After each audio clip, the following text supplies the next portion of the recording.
අස්වසුම පළමු අතීරයේ දීමනාව මෙම මස එනම් 2026 අගෝස්තු මස 19 වෙනි දින බැංකු ගිණුමින් ලබා ගත හැකි බවට සමාජ සුබ සාධක මණ්ඩලය මගින් මාධ්‍ය නිවේදනයක් ප්‍රකාශයට පත් කරලා තිබෙනවා. ඉතින් ඔබට මේ දිස්වන්නේ ඒ මාධ්‍ය ප්‍රකාශනය ඔබ අස්වසුම් පළමු අතීරයේ දීමනා ලබන කෙනෙක් නම් ඔබට අද දින 2026 අගෝස්තු 19 වෙනි දින එනම් අද දින ඔබගේ බැංකු ශාඛාව තුළින් ලබා ගැනීමට හැකියාව ඇති බව සමාජ සුබ සාධක මණ්ඩලය මගින් මාධ්‍ය නිවේදනයක් ප්‍රකාශයට පත් කරලා දැනුවත් කරලා තිබෙනවා.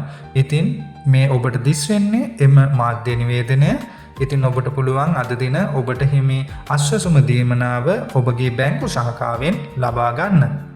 ඉතින් ඉදිරියේදී අස්වසුම් පළමු අදියරේ නැවත සමීක්ෂණය සම්බන්ධයෙන් සිදුවෙන විශේෂ කාරණයන් පිළිබඳව කඩිනමින් දැනුවත් කිරීමට අපි සූදානම් වෙනවා.